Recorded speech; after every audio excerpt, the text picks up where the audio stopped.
Hello everyone, welcome to today's lecture on resource allocation management. And this is a continuation video from the first topic, which was planning and scheduling. Now this presentation is designed to provide us valuable insights into optimizing our resources in order for us to achieve project success. So resource allocation management, it is a critical process that involves the strategic distribution of available resources in the project for us to ensure timely and efficient project completion. Now, it is important because effective resource allocation optimizes project performance, it minimizes our costs, as well as it mitigates risk. There are three key resources in engineering projects. First, we have the labor. Now, the labor, this includes or compromise the skilled and unskilled workers as well as the subcontractors, engineers, architects, and the project managers.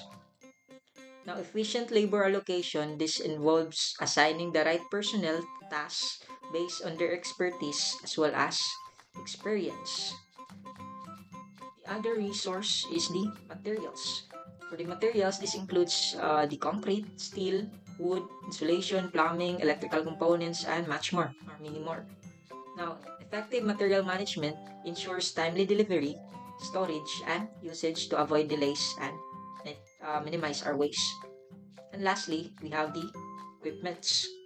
The equipments, this includes cranes, excavators, trucks, scaffoldings, and tools that are essential for various tasks. Proper equipment allocation, it involves scheduling and coordinating the equipment usage. That is to minimize the downtime and maximize efficiency. Now, why should we care about managing the resources effectively? There are several reasons. First, we have cost minimization. Proper allocation prevents overspending by avoiding unnecessary purchases, as well as ensuring that the resources are used efficiently. Second, efficiency maximization. By strategically assigning resources, we minimize downtime, bottlenecks, as well as ensuring smooth project flows. Next, we have quality maintenance. Making sure that the right resources are available at the right time helps maintain the construction standards. And lastly, we have deadline achievement. Now, proper resource management ensures that the tasks are completed on schedule, avoiding delays that can jeopardize the entire project. So how do we manage resources effectively? Here are the 5 key steps. First, we define project scopes, scope, and requirements.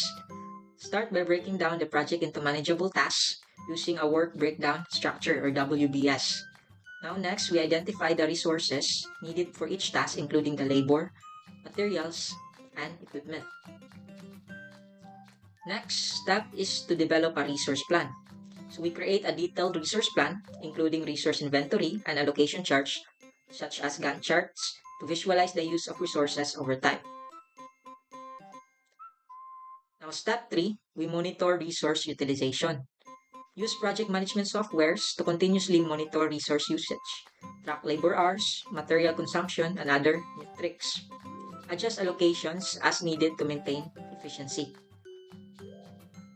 Now, step 4, we manage resource conflicts and constraints.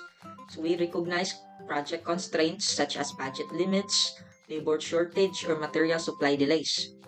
Now, we apply techniques like resource leveling or smoothing to resolve such conflicts. And lastly, we optimize resource efficiency. So we utilize lean construction principles and technologies like building information modeling or BIM to enhance planning, coordination, and monitoring. Now, there are several tools and techniques that can help us in resource management. First, we have the Gantt charts. The Gantt charts, we already discussed this in the previous video. Basically, this provides us a visual overview of the project timelines as well as the resource assignments. Also, we have the critical path method or CPM. We also discussed this in the last video.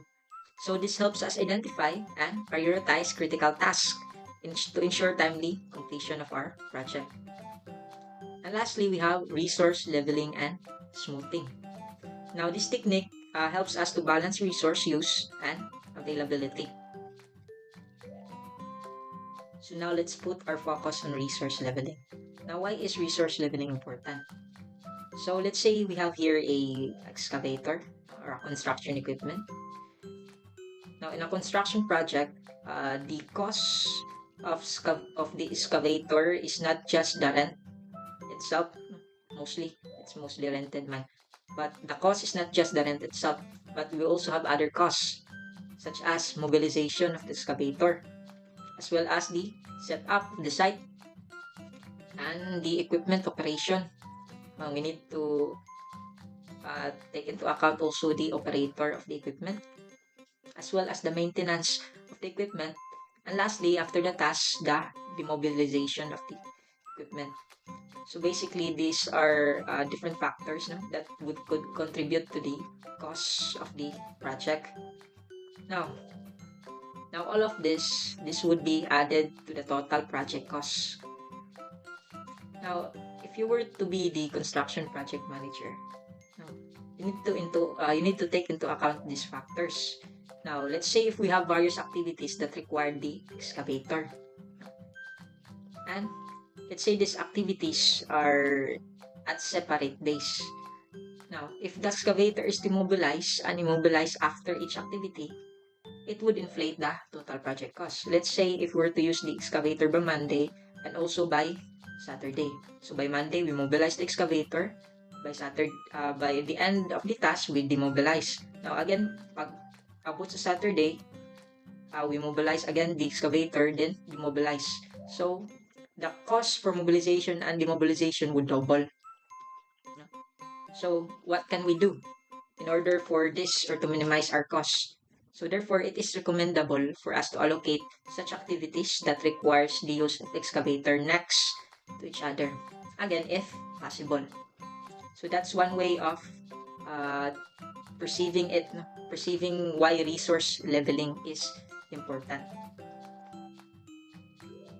So next, let's talk about the different ways we can level our resources. The first and the most common way to level the resources is to delay the start time of the task or the activity. So from the given example, let's say the excavator was to be used by Monday and to be used by Saturday. We can delay actually Monday to Friday so that the time of the activity would be next to each other. Again, if it is possible.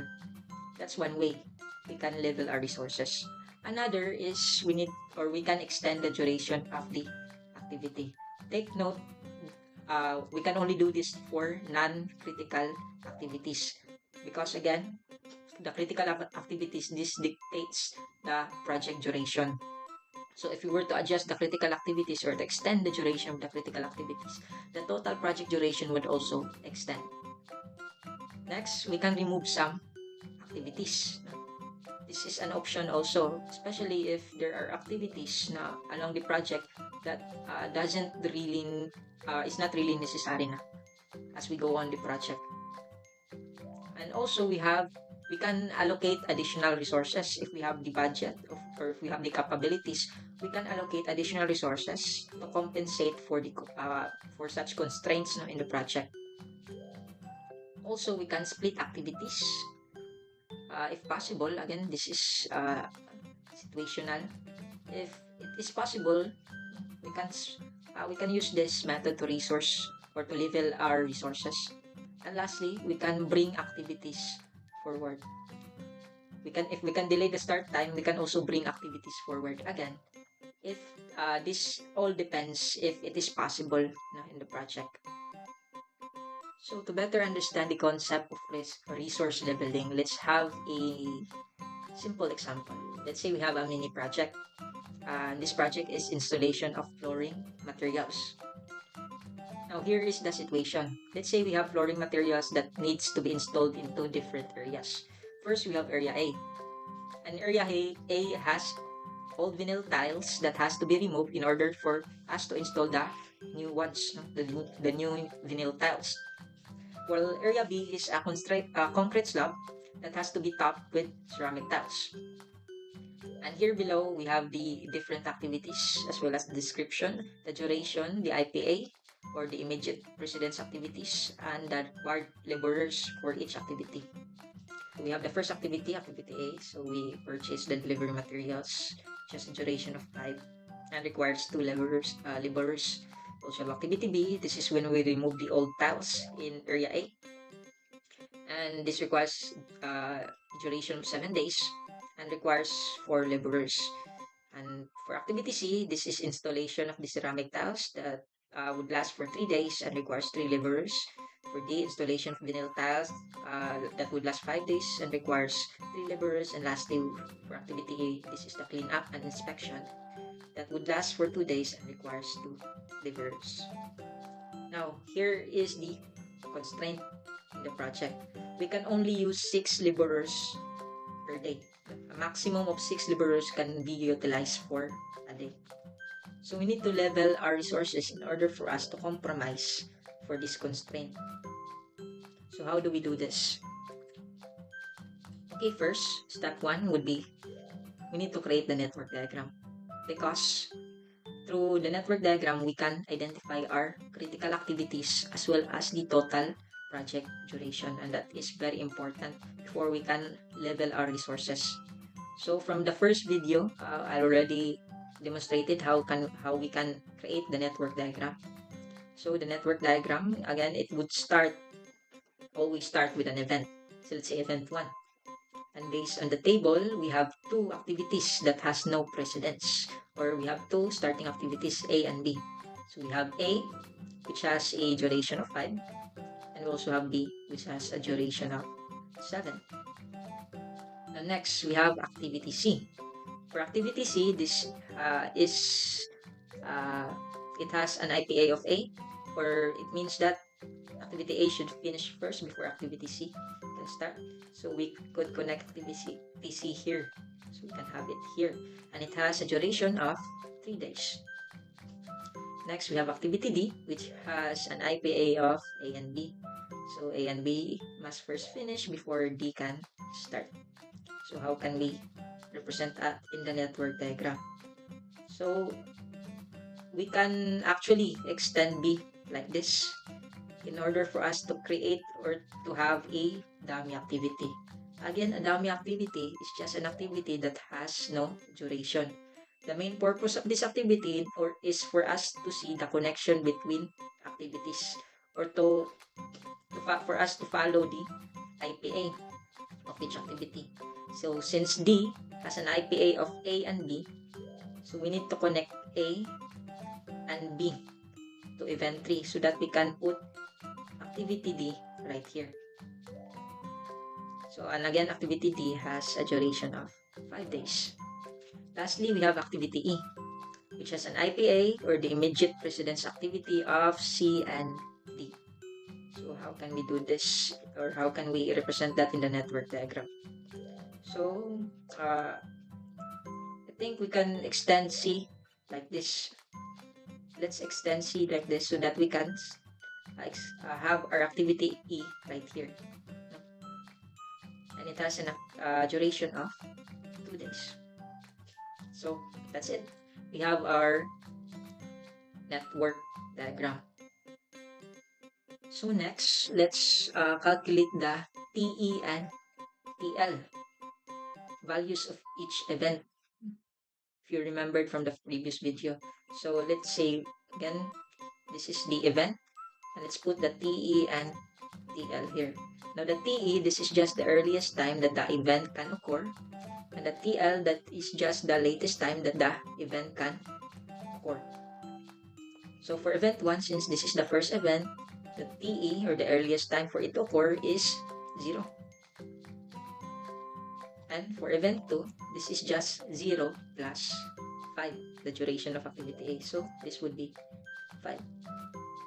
For event 3, this is just, we have 2 choices. We can have 0 plus 7, that would be 7. We can also have 5 plus 0, and that would be 5. But again, for TE, we need to use the maximum value, so that would be 7. And this is logical, since event 3 cannot occur unless activity A and B can finish. So between activity A and B, who has the higher duration, or who takes the longer time, obviously that would be the TE, or the earliest start of event 3, and that is 7. Next, we have event 4. So for event 4, that would just be 7 plus 5, and that would be 12. Lastly, we have event 5, and that is 12 plus 2, or 14. Okay. So we already have our TE values. Now let's have our TL values, or the latest time the event can occur. So since this is the end event, we expect that the TL will be equal to the TE, and that would be 14. Next, we have event 4. Now for TL, we subtract the duration. So from 14, we subtract 2, and that would become 12. Next, we have event 3. That would be 12 minus 5. So we have here 7. So next, we have event 2. And we have 2 possible values. We can have 7 minus 0, or 7. And we can also have 12 minus 3, or 9. But for TL, as discussed in the last video, we take the minimum values, the minimum resulting values. So the minimum 9 compared to 7, so we'll be taking the 7 here. And lastly, we have event 1. So again, we have 2 values. We can have 7 minus 5, that would be 2. Or we can have 7 minus 7, that would be 0. Again, taking the minimum values, so we take 0. So now we have all our T and TL values for each event. Now, take note, for critical activities, the TE and TL values are equal, meaning the earliest time the event can occur is equal to the latest time the event can occur, meaning there are no extra time for the events between the earliest and the latest time it can occur. So what are the events that has TE and TL equal, or that has equal TE and TL? So we have event 1, event 3, event 4, and event 5. So if we follow that path, so we have event 1, event 3, event 4, and to event 5. Now following this path, we can identify now the critical activities, and that would just be B, D, and E. So we have the critical activities B, D, E. And as we go along our network diagram, you can see that the total project duration is 14 days.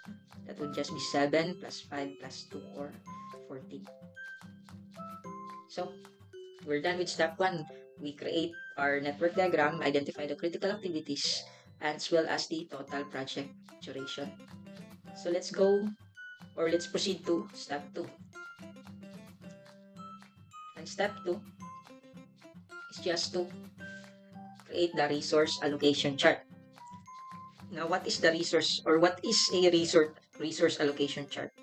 A resource allocation chart can look something like this. So we have, from the top here, we have the days, the number of days. Since again, the duration of our activity is 14 days, so we have here from 1 to 14. And on the left side, or the y-axis part, we have the activities ranging from A to E, the activities. At the bottom part, we have the total. So later, you will know what will be the use of this row in total. But first, I've taken note the critical activities here, that the activities that are in color red, these are the critical activities. So how do we create the resource allocation chart? So we'll just be basing it on the duration of each activity as well as the IPA. Okay. So for activity A, since it has no IPA, so this would be our first activity. And take note, activity A is not a critical activity. So before we graph the resource allocation chart, let's take note that the green bars represents the non-critical activities, while the red bars, this represents the critical activities. So for activity A, since this is a non-critical activity and it is a first activity, so we can extend, or we can represent activity A in a bar chart extending from here up to here. since again it has a duration of 5 days. Now for activity B, the IPA, it has no IPA, meaning it can start from here, and it is a critical activity which has a duration of 7 days. So we'll be starting here and ending at 7 or day 7. So next we have activity C. So the IPA of activity C is A. So meaning C can only start once A finish. So since A finish here, we can start C right here. And C has a duration of 3 days. So we can start it here and extend it by 3 days. So it would finish here. And again, this is a non-critical activity. So next we have activity D, an IPA of A and B. D can only start once B finish. So we can have D start right here and would extend to a duration of 5 days. So we can extend it up to here. And lastly, we have activity E, which has an IPA of C and D. So obviously, E should start here once D finish and extend by 2 days. So it would end up here. So now we're done with the initial graphing of the resource allocation chart.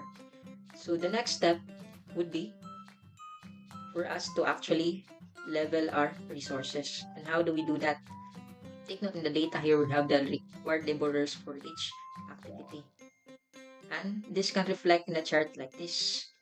For activity A, it has a required laborer of 2 per day. So we have 2 here for the rest of the duration of activity A. Similarly, for activity B, we have a required laborer of 4. So we have 4 laborers per day for activity B all throughout its duration. So similar logic for C, D, and E. Okay. Now the total row at the bottom, this represents the total laborers that was utilized at that day. So let's say for day 1, we have a total of 2 plus 4, so we have 6 laborers. For day 2, similar 6, 3, 6, 4, 6, 5, 6. But for day 6 and 7, we have a total of 7 laborers utilized. For 8, we have 6. For 9, we have 3, and so on. But let's focus here on day 6 and 7. So I mark it as red. No? Why? Because, again, from the constraint, the maximum, only a maximum of 6 laborers can be used per day. And for day 6 and 7, we have 7 laborers. So how do we solve this problem? So before we go on to the solution, let me introduce the concept of floats, which represented by the yellow bars here. This represents the available time for each activity, or particularly for the non-critical activities. So sa Bisaya pa, mo ni ang extra na time sa kada activity. Since they are not critical, so we can actually move the activity to a later date, such as here, and still not move the overall project duration, which is 14 days. So this is the use of the floats. Now, what is the significance of this? Okay, let's go back to this slide.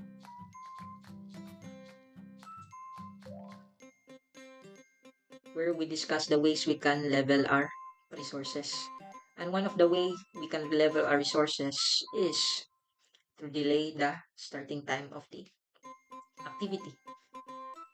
So take note of this. We can delay the starting time of the activity. So let's go back to here. Since activity C is not a critical activity, we can actually delay the starting time of activity C. So how? We can do it like this. So instead of starting the 6th day, we can start activity C at the 8th day. And still not, again, activity C is a non-critical activity. So if we were to delay the starting time of activity C, given that it still fits its float or the extra duration or the extra time, it does not affect the total project duration. So for our case, we delay activity C by 2 days so that we will not be going over the limit of number of laborers per day. So right here, for activity 6 and 7, the number of laborers to be used is only 4 na lang. So 4. And we have for 8, 9, and 10, it increased to 6 laborers. And the same for the rest. So as you can see, we already solved our problem. So this is just a simple concept or a simple example. Simple example for resource leveling. So in conclusion, uh, effective resource allocation management are very crucial for the successful completion of a construction project. So by strategically planning, allocating, and managing resources, we can minimize costs, maximize the efficiency, as well as achieve all our project goals within the set constraints, such as in the previous example. And understanding this principle is vital for future engineers to manage complex projects and ensure the successful delivery. So that would be it. And I hope all of you were able to grasp the concept of resource allocation management. And for the rest of the topics, it would be discussed by my co-member. So I would stop here, and once again, may you have a good day.